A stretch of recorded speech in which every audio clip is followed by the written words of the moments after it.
آج ہم بات کریں گے اس شہزادی کے بارے میں جو لاکھوں لوگوں کے دلوں میں بستی تھی، خوبصورتی اور سادگی کی ملکہ شہزادی ڈیانا۔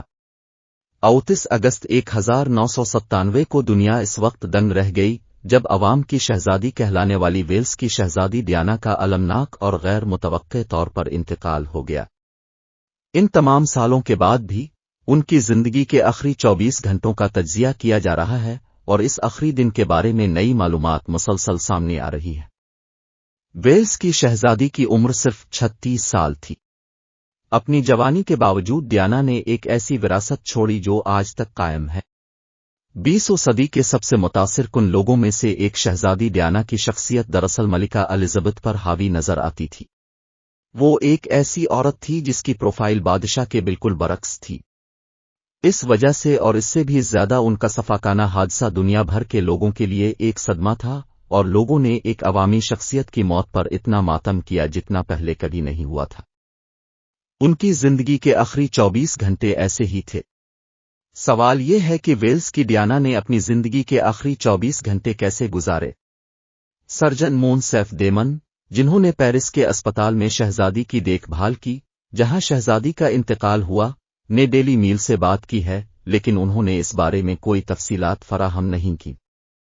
56 سالہ ڈاکٹر، جو اب فرانسیسی ریویرا پر زندگی بسر کر رہے ہیں، نے خود کو کسی بھی سازشی نظریے کی تردید کرنے اور اس بات کی تصدیق کرنے تک محدود رکھا کہ ڈیانا اسپی نصر کی زندگی بچانے کے لیے ہر ممکن کوشش کی گئی تھی۔ لیکن ہسپتال میں اس لمحے سے پہلے کیا ہوا تھا؟ سنہ کے 1997 کے موسم گرما میں لیڈی ڈیانا نے شہزادہ چارلس سے قانونی طور پر 1 سال کے لیے طلاق لے لی تھی۔ اس کے باوجود یہ جوڑا پہلے ہی 4 سال سے زیادہ عرصے سے آزادانہ طور پر رہ رہا تھا۔ اس علیحدگی کی وجہ سے ڈیانا کو شدید تناؤ کا سامنا کرنا پڑا اور پاپارازی مسلسل ان کا تعاقب کر رہے تھے کیونکہ وہ اپنی زندگی کی تعمیر نو اور معمول کو بحال کرنے کی کوشش کر رہی تھیں جو انہیں اپنے اچھے کاموں اور ایک خاتون، عوامی شخصیت اور ماں کی حیثیت سے اپنی زندگی جاری رکھنے کی اجازت دے گی۔ پیرس کے سفر سے چند ہفتے قبل شہزادی ڈیانا نے اپنے بیٹوں ولیم اور ہیری کے ساتھ سینٹ ٹروپیز فرانس کے خوبصورت صاف پانیوں میں چند دن گزارے تھے۔ دونوں وارثوں کی عمریں بالترتیب 15 اور 12 سال تھیں۔ فرانس میں اپنی والدہ کو چھوڑنے کے بعد ولیم اور ہیری بالمورل اسکاٹ لینڈ میں ملکہ کے موسم گرما کے گھر گئے جہاں شہزادہ چارلس ان کا انتظار کر رہے تھے۔ دریں اثنا، ویلز کی ڈیانا نے فرانس میں قیام کیا، ڈوڈی الفیز کی کشتی پر کچھ دن گزارے۔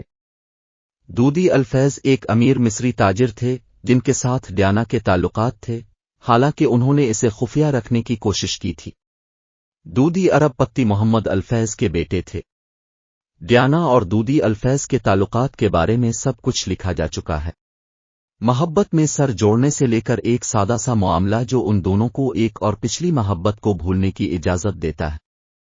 یقیناً ممکنہ شادی کے بارے میں بھی بات ہو رہی تھی، یہاں تک کہ حاملہ ہونے کی قیاس آرائیاں بھی کی جا رہی تھیں۔ ہم کبھی نہیں جان پائیں گے کہ 97 اگست کے اس بدقسمت دن ان کے تعلقات کی سچائی ہمیشہ کے لیے کھو گئی تھی۔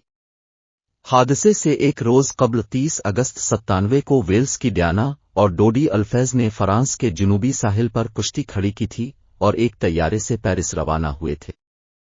اگر ہم ڈوڈی الفیز کے ایجنڈے پر ایک نظر ڈالیں تو اگست 97 کے آخری دن صرف ایک ملاقات ہوئی تھی، اپنے محبوب کو پرپوز کرنے کے لیے منگنی کی انگوٹھی تلاش کرنا۔ اس کے پاس وہ ملاقات کہاں سے ہوئی؟ رٹس پیرس ہوٹل کے قریب واقع زیورات کی ایک قابل اعتماد دکان جو محمد الفیز کی ملکیت ہے۔ لیکن پیرس پہنچنے پر منصوبہ بندی اس وقت ناکام ہو گئی جب ہوائی اڈے پر فوٹوگرافی کے شوقین اور عینی شاہدین کے مطابق کافی جارحانہ پاپارازیوں کے ایک گروپ نے ان کا استقبال کیا۔ 30 اگست 1997 کو شام کے 4 بجے بج رہے تھے جب یہ جوڑا رٹس ہوٹل پہنچا اور امپیریل سویٹ میں آرام کرنے کے لیے اوپر گیا۔ کیمروں کی چمک سے تھوڑی دیر دور رہنے کے بعد جوڑے نے اپنی راہیں جدا کر لے۔ ڈیانا نے ایک سٹائلسٹ سے ملنے کا انتظام کیا تھا جبکہ ڈوڈی الفیز نے اس موقع کا فائدہ اٹھاتے ہوئے مشہور انگوٹھی کی خریداری کی۔ ڈیانا نے اپنے بیٹوں کو بلانے کے لیے اکیلے اپنے مختصر وقت کا فائدہ اٹھایا۔ ولیم اور ہیری ابھی اسکاٹ لینڈ میں تھے۔ جب ان کی ماں نے انہیں بلایا تو وہ کھیل رہے تھے اور ان سے زیادہ بات نہیں کرنا چاہتے تھے۔ جیسا کہ دونوں نے بعد میں اعتراف کیا، انہوں نے توجہ کی اس کمی پر افسوس کا اظہار کیا ہے اور شاید اپنی باقی زندگی کے لیے کریں گے۔ لیکن یقیناً نوجوان لڑکوں کو معلوم نہیں تھا کہ کچھ گھنٹوں بعد کیا ہونے والا ہے۔ درحقیقت اگلے دن ڈیانا کو لندن جانا تھا اور اسکول کا سال شروع ہونے سے پہلے ان کے ساتھ کچھ دن گزارنے تھے۔ شام 7 بجے یہ جوڑا دوبارہ ملا اور ایک ساتھ دودی الفیض کے اپارٹمنٹ میں چلا گیا۔ وہ دھو گئے، کپڑے تبدیل کیے اور فرانسیسی دارالحکومت کے سب سے خاص ریستورانوں میں سے ایک میں رات کے کھانے کے لیے باہر گئے۔ کم از کم یہ منصوبہ تھا۔ پاپارازیوں کی موجودگی اتنی زیادہ تھی کہ انہوں نے منصوبہ تبدیل کرنے اور رٹس ہوٹل میں واپس جانے کا فیصلہ کیا، کھانے کے لیے، کچھ رازداری کی تلاش میں اور بڑے سوال کا جواب دینے کے لیے جو خبروں کی کہانیوں کے مطابق اس رات ہونے والا تھا۔ انہوں نے ایسا نہیں کیا۔ کیوں؟ اب پوچھتے ہیں۔ ٹھیک ہے، ہوٹل کا ریستوراں گاہکوں سے بھرا ہوا تھا جو پریس کے سب سے مطلوب جوڑے سے اپنی نظریں نہیں ہٹا سکتے تھے۔ ڈیانا صرف اگلی میز پر اپنے ساتھی کے ساتھ کھانا کھانے والا ایک عام شخص بننا چاہتی تھی۔ جب یہ ناممکن نظر آیا تو وہ اپنا کھانا امپیریل سویٹ میں لے گئے۔ حادثے سے 1 گھنٹہ پہلے دودی الفیض نہیں چاہتے تھے کہ ان کی شادی کی پیشکش رٹس ہوٹل کے امپیریل سوٹ میں ہو بلکہ ان کے اپارٹمنٹ میں ہو۔ اس کے باوجود پاپارازی انہیں خاموشی سے جانے نہیں دے رہے تھے۔ اسی لمحے ہوٹل کے سیکیورٹی سربراہ ہنری پال نمودار ہوئے اور انہوں نے جوڑے کے فرار کا منصوبہ تیار کیا۔ ڈوڈی الفیض کا ڈرائیور ان کی گاڑی کو ہوٹل کے سامنے والے دروازے سے باہر نکالتا تھا جبکہ ہنری پال ہوٹل کے پچھلے دروازے سے باہر نکلتے تھے اور ڈیانا، ڈوڈی الفیض اور ان کے bodyguard Trevor Rees Jones کو اٹھاتے تھے۔ اس منصوبے میں 2 سنگین مسائل تھے۔ سب سے پہلے، ہوٹل کے پچھلے حصے میں پاپارازی بھی موجود تھے۔ دوسرا، اور اس سے کہیں زیادہ سنگین بات یہ ہے کہ ہنری پال شراب پی رہے تھے، جیسا کہ تحقیقاتی رپورٹ میں بعد میں بتایا گیا تھا۔ ہوٹل سے برآمد ہونے والی ایک ویڈیو میں دیکھا جا سکتا ہے کہ ڈیانا اور دودی الفیض کو لینے کے لیے گاڑی میں سوار ہونے سے چند منٹ قبل ایک بار میں سیکیورٹی کے سربراہ موجود تھے۔ حادثے میں ہلاک ہونے والے ڈرائیور کے پوسٹ مارٹم سے پتہ چلتا ہے کہ اس کے خون میں الکحل کی سطح 1.75 تھی۔ فرانس میں 0.5 سے زیادہ کی سطح کے ساتھ گاڑی چلانے کی اجازت نہیں ہے۔ ہنری پال کے خون میں الکحل کی سطح 4 گلاس وہسکی یا 10 گلاس شراب سے مطابقت رکھتی تھی۔ یہ ایک ڈرائیور کے لیے بہترین حالات نہیں تھے جس نے اچانک خود کو ایک خوفناک پاپرازی کے تعاقب میں ملوث پایا۔ 29 اگست 2021 کو 0:20 بج رہے تھے جب اچانک سب کچھ بہت تیزی سے ہوا۔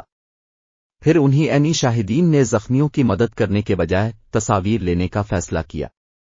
یہاں یہ بات بھی قابل ذکر ہے کہ اس وقت وہاں موجود بہت سے لوگوں کا کہنا تھا کہ ڈیانا اپنی ٹانگوں سے گاڑی میں پھنسی ہوئی تھی۔ ان کی مدد کرنے کے لیے انہیں فائر مین اور ایمبولینس کا انتظار کرنا پڑا جس کے آنے میں 15 منٹ لگے۔ جب وہ مدد کے آنے کا انتظار کر رہے تھے تو حادثے کو دیکھنے والے ایک ڈاکٹر فریڈرک میلیز ڈیانا کا علاج کرنے اور اسے زندہ رکھنے کے قابل تھے۔ ان کے پاس موجود چند وسائل کے ساتھ ڈیانا کی پیٹی سالپیٹیئر ہسپتال میں منتقلی آسان نہیں تھی۔ اسپتال حادثے کے مقام سے کافی دور تھا۔ اس کے علاوہ ایمبولینس کو ہسپتال سے محض چند میٹر کے فاصلے پر روکنا پڑا کیونکہ ڈیانا کا بلڈ پریشر خطرناک حد تک کم ہونے لگا تھا۔ ہسپتال میں داخل ہونے کے بعد ڈاکٹروں نے ڈیانا کا ہنگامی آپریشن کرنے کا فیصلہ کیا۔ اس کی حالت کا سب سے سنگین پہلو، جیسا کہ پوسٹ مارٹم میں ظاہر ہوتا ہے، یہ تھا کہ حادثے کے اثرات نے اس کے دل کو اس کے سینے کے بائیں سے دائیں طرف منتقل کر دیا تھا جس سے پھیپھڑوں کی شریان اور پیریکارڈیم پھٹ گیا تھا۔ طبی عملے کی بہترین کوششوں کے باوجود، جنہوں نے 1 گھنٹے سے زیادہ وقت تک ڈیانا کو زندہ کرنے کی کوشش کی، ڈیانا کو 29 اگست 97 کو صبح 4 بجے باضابطہ طور پر مردہ قرار دیا گیا۔ ڈیانا کی باقیات کو ان کے اہل خانہ اور شہزادہ چارلس لندن لے گئے تھے۔ عوام کی شہزادی کی آخری رسومات کو براہ راست نشر کیا گیا جسے دنیا بھر میں لاکھوں افراد نے دیکھا۔ ایک خوشی کا دن جو آخری دن میں بدل گیا اور یوں ڈیانا کی زندگی کے آخری 24 گھنٹے جو ایک طویل عرصے میں شہزادی کے لیے سب سے زیادہ خوشی کا باعث بن سکتے تھے